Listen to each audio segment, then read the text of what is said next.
Touch screens or capacitive buttons might look modern and have a lot of functionality, but they will never replace this feeling. Lovely. That's the stuff. One of the most exclusive SUVs now comes as a sporty version, the Bentley Bentayga S. Here with Thomas and Autogefuehl. Let's go!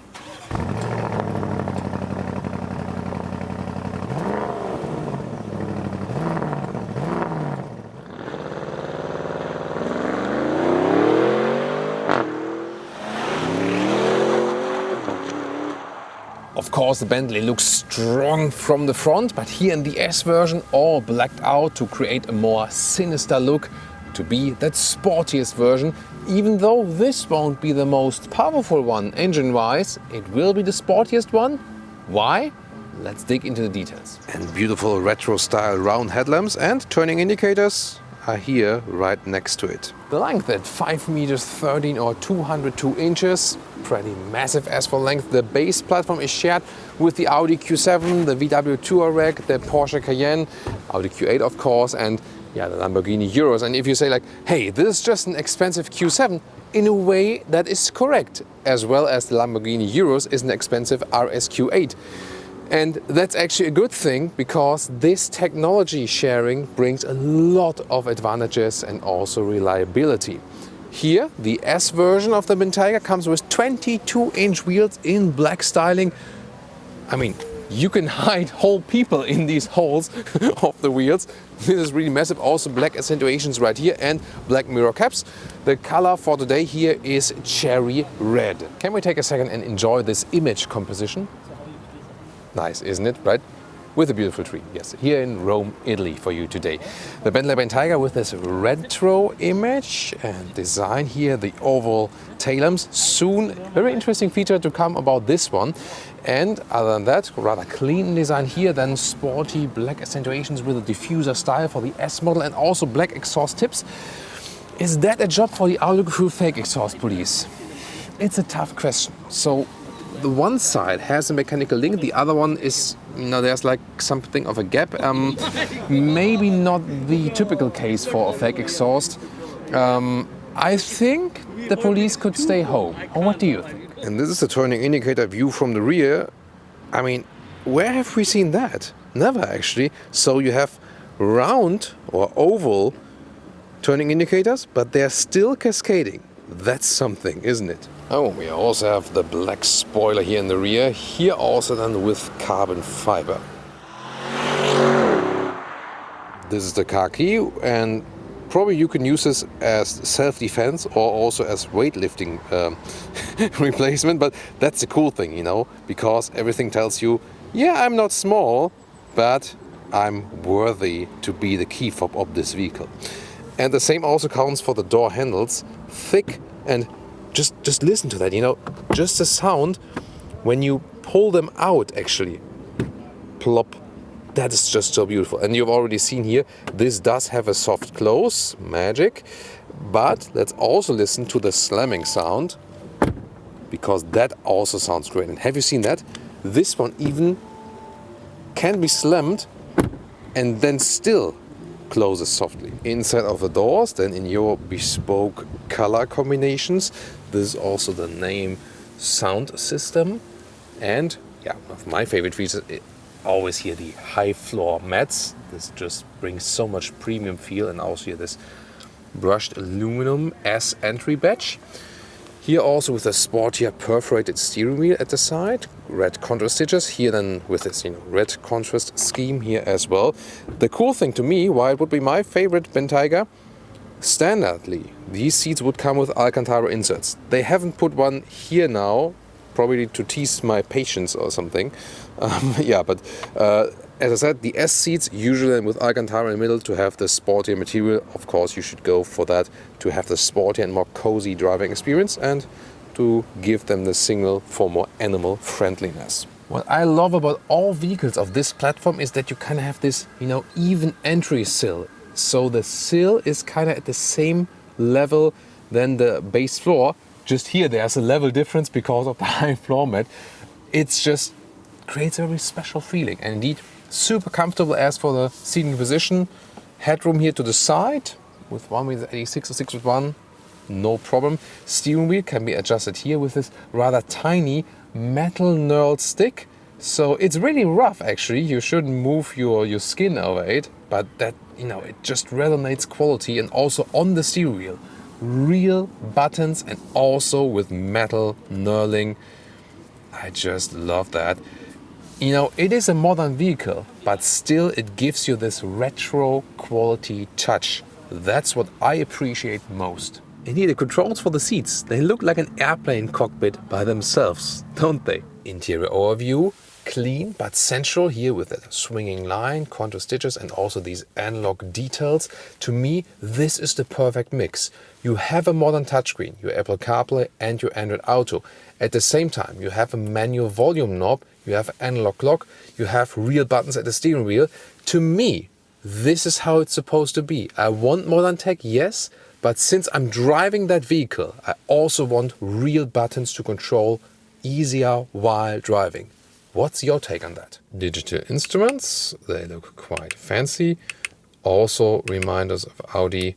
And here you can also switch the view in the middle. Then you can also have the map full screen. Well, almost full screen here. In this case here, the left side stays actually. That looks funny, doesn't it? And here now the analog clock in the interior next to these, these metal valves for the air vents, which you can press in and also put out again. Infotainment system, here we can see this is then the Bentley internal map, and yeah, that looks definitely VW Group. You can see here in the Eternal City.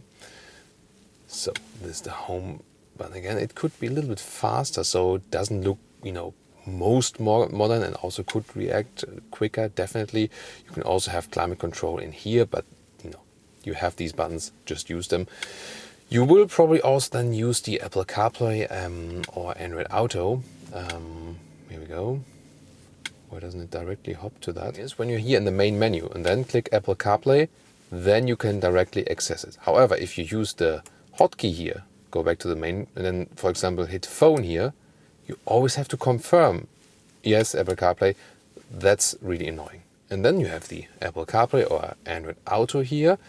Let's go to integration and let's listen to this Naim sound system. Oh wow, awesome. This has such a rich and true sound. Also, you know, sonorous bass-like, but not too much bass that it would be like, you know, gangster style or something. This is beautiful. And my favorite Audi AC is also in here. Clicking sound, listen to that. Beautiful. And the metal knurling around. This is my favorite AC unit. You can also get it in the Audi A4 or in the Audi A5 at this moment. I hope still in the future. I would just love to keep this. Wouldn't you as well? Middle console, this inductive charging pad. Then here, cup holders. They are also adaptive, so that's cool. Then start stop engine, and also here you can select the driving modes. Bentley driving mode is just when I say like, this is how we decide how this car is supposed to drive actually. Then here also nice background, for example, for, you know, the front cubby hole, and then you can fold this up and have your connections USB-C for the cable. For the panoramic roof you have a shade that goes all the way, and then the panoramic roof here goes halfway kinda. Of course the bespoke styling is also continued here in the rear next to the sound system, and you have the very same color combination just like in the front. And of course here these high floor mats also for the rear passengers. I love them. Well, you get in this vehicle either with socks or with freshly cleaned shoes. The latter one at this moment here, my soft touch leatherette shoes. And the cool thing is here that you can adjust the back part more, you know, lying back or more upright.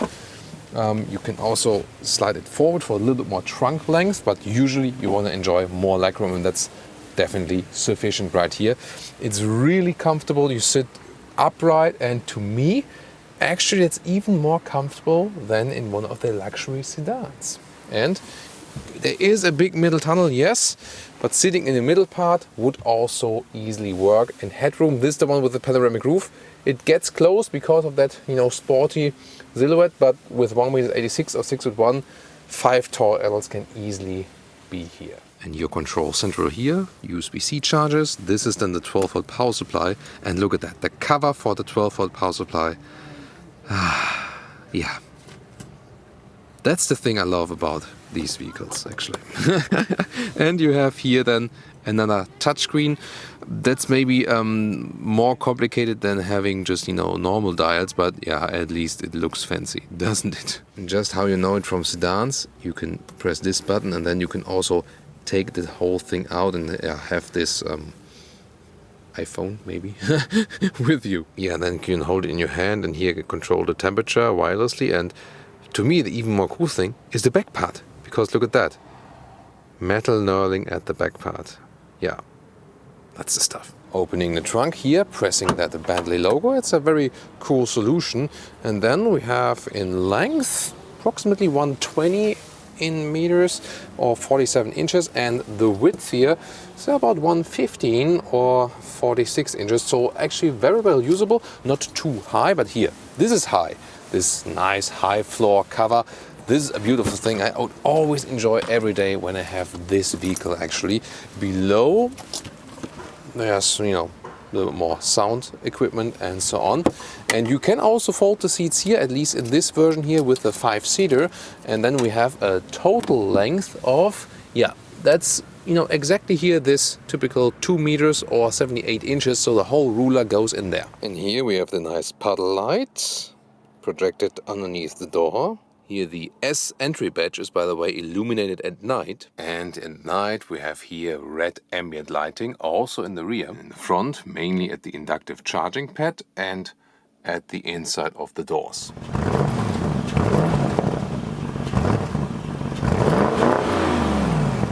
You get the Bentayga as the 3-liter V6 plug-in hybrid or as the 6-liter W12. That's still existent, yes. But here we have the 4-liter V8, 550 horsepower.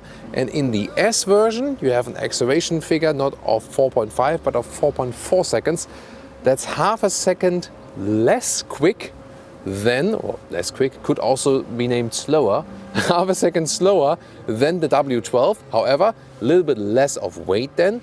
And also the suspension setup here is stiffer with this air suspension here with the Bentayga S, about 15%. Look at this, the dampening of the motor. I mean, this is so huge, it's the largest one I've ever seen. It's so soft and so thick, and it has a quilted structure like seats on the inside.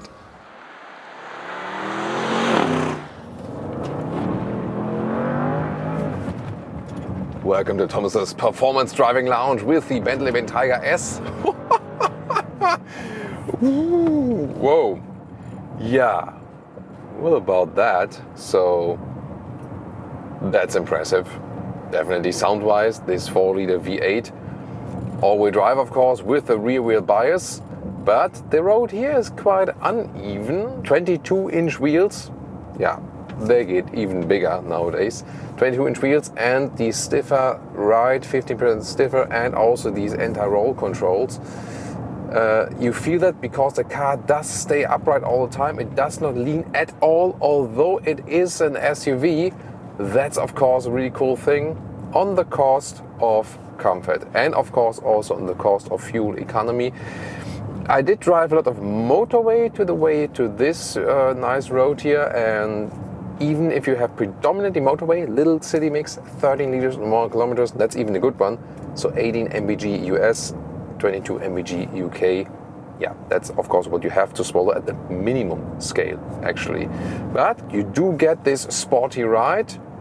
It's a lot of fun, precise steering, great handling indeed. The platform itself, told you earlier, really convinced of that, no matter which car of that family you go for.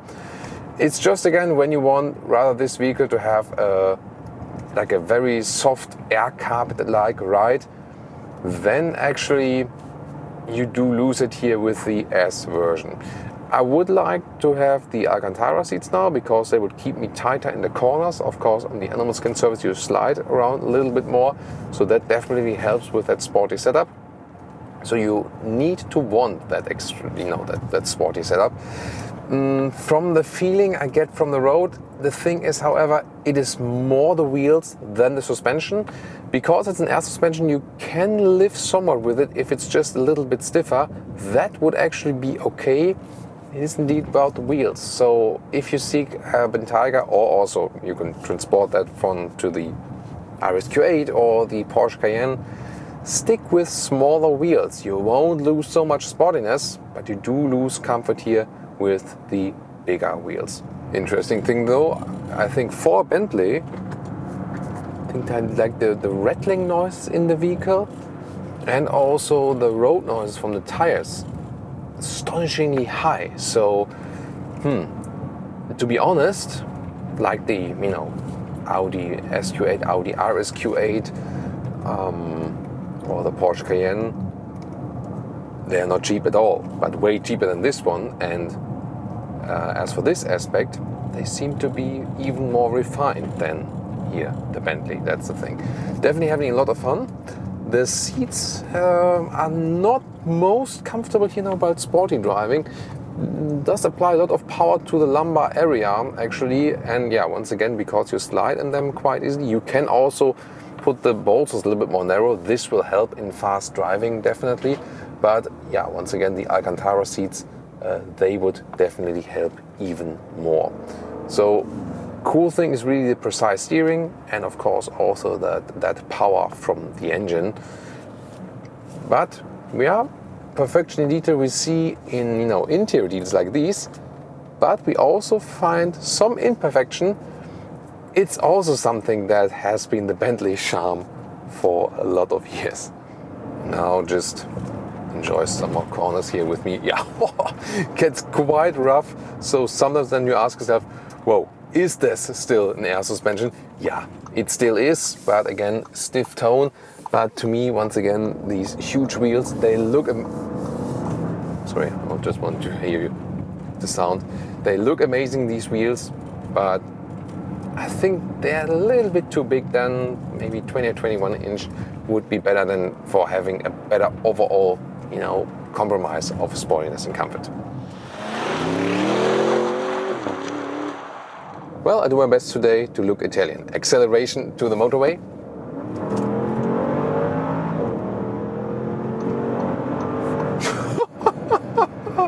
That was 60 to 130. Woo! Yeah, I mean, that's what I enjoy about Europe, or about the positive side of globalization. A German driving a British car in Italy, it sounds just lovely, right?